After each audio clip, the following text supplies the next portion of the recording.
very interesting talk. I can add another little anecdote. I recently spoke to a doctor who was there in the 2014 Ebola outbreak, and he showed me pictures of a field hospital. They started to gather patients with Ebola, and it's basically a gigantic campground full of tents where seriously sick patients are transported and treated with the limited drugs available. And he said they lost so many people the first 6 weeks before they had diagnostics, because 50% of patients arrive with symptoms, but it turns out they have something completely different, not Ebola. And then what you do is you concentrate them in a field hospital with other 50% of Ebola sick people. So in the end, they get infected and they have a serious risk of dying, although if you just had kept them home, they'd probably be fine. So that was really transformed by the availability of PCR diagnostics that became available a couple of weeks into the effort, because everybody was scrambling to treat the epidemic as it was emerging. And really brought to my mind like, the reality of what it is like if you have symptoms, you go in, you really face like a path, either you get treated or you actually get infected with something you really don't want to have, and diagnostics were truly the solution to that. With that, I'd like to introduce our next speaker, Lisa Diamond, who I first met at a Skydeck entrepreneurship event, somewhat randomly, but I learned about her work, and she does a lot of very interesting things on molecular diagnostics. She's really a jack of all trades, working on artificial intelligence, internet, video interfaces, very top of the line things, and has turned her interest towards developing molecular diagnostics that are cheap and easy to use, some of it point of care, and detect pathogens in a short time and with high sensitivity. So I'm really interested to hear about your technology. Welcome to CEND and to the symposium. Thank you. And I'd like to thank the organizers and sponsors of the CEND event, and just introduce Pinpoint Science and our technology. We're a very early stage startup, but we've made a lot of progress, and I think we have a lot of promise. We originally started, our chief scientist and I worked together at the Stanford Genome Technology Center about 15 years ago, did a project with the CDC trying to prototype a rapid bird flu test. And we've more or less continued to collaborate. He moved on to UC Santa Cruz, developed some very exciting technology for studying individual living cancer cells. We just continued to meet, and each new outbreak, SARS, Ebola, Zika, we would sit down and say there really has to be a better technology solution. We can't have people dying before they could be diagnosed. So Dr. Pourmond at UC Santa Cruz runs a lot of biomolecular engineering labs. He was one of the co-inventors of pyrosequencing. His lab at Stanford developed the ion torrent. He has a long record of developing new molecular and bioengineering technologies. He developed these nanopipettes, basically taking a quartz capillary and a laser puller and just stretching them until they were only 50 nanometers wide, and then cutting that and using that, immobilizing a few probes at the tip and using it for a whole variety of purposes, from single-cell biopsy to drug detection, and in our case, to detecting microbes. In studying individual living cancer cells, he won a big NIH award last year for the same technology. They can go in, they can inject different drug combinations, they can sequence the nucleus, they can actually do nanogenomics, do PCR in individual mitochondria. It's really quite amazing. We've taken the same underlying science and we've translated it into a form that can be manufactured at scale and very inexpensively in the form of a silicon chip. So we have an exclusive license from UC for these 3 key nanopipette patents, but also we've developed our own chip and our own patent. And we just got our first wafer less than a month ago, so we're going great guns.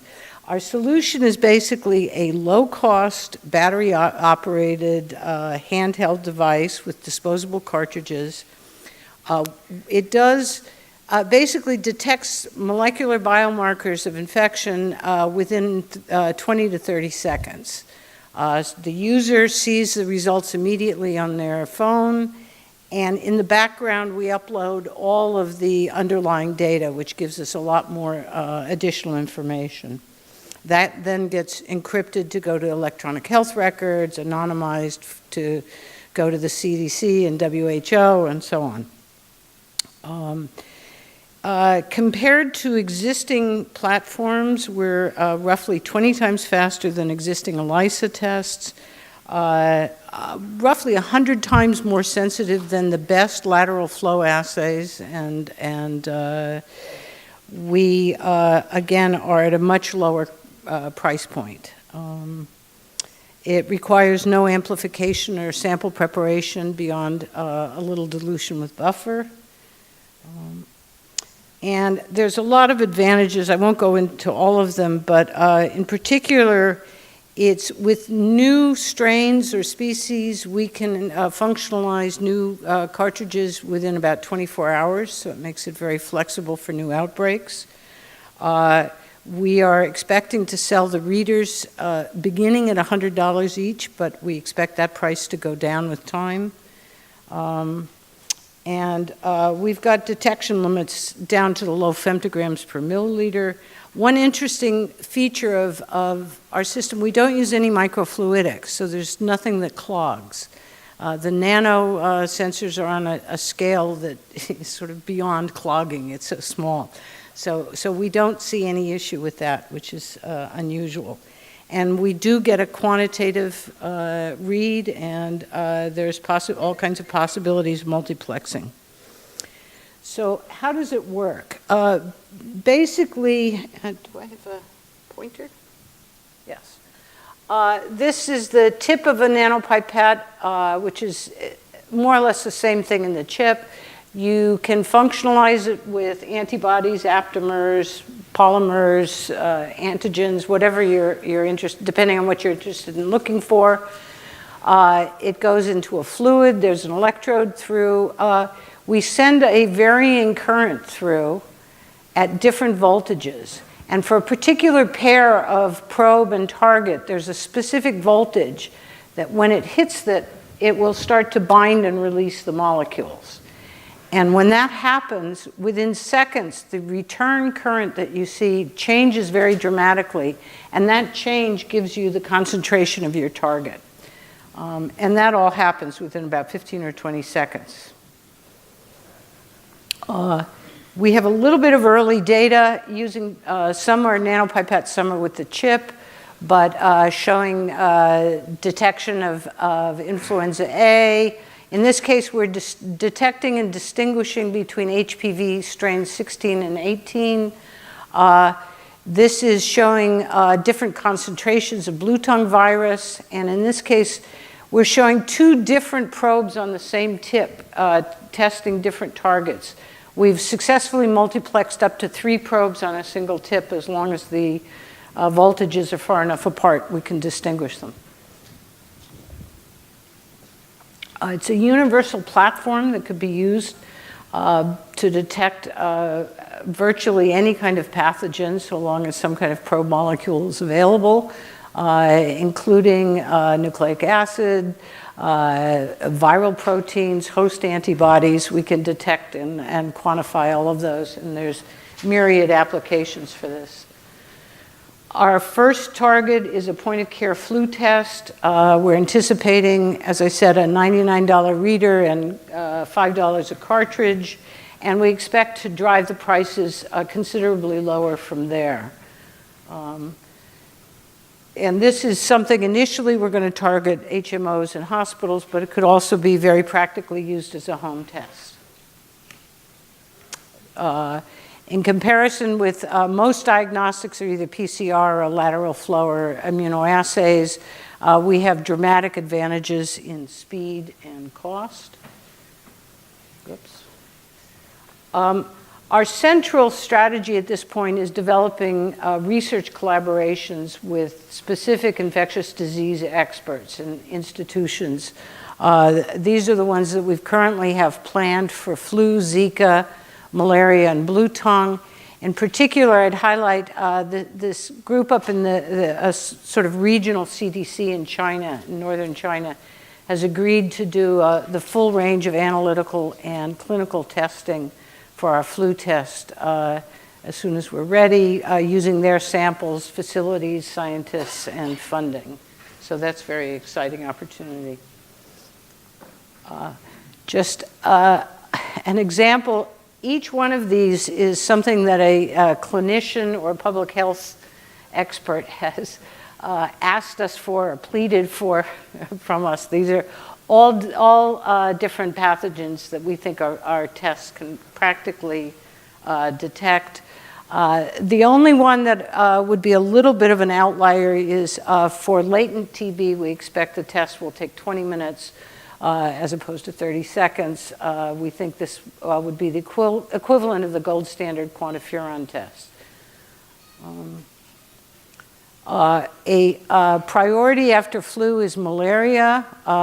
We think our test will work for either saliva or a finger prick. We expect it to be sensitive enough to detect subclinical or asymptomatic infections. So these are the last hard infections to find in the eradication efforts. Again, we think that the per test cost could be as low as $1 or less for this kind of application.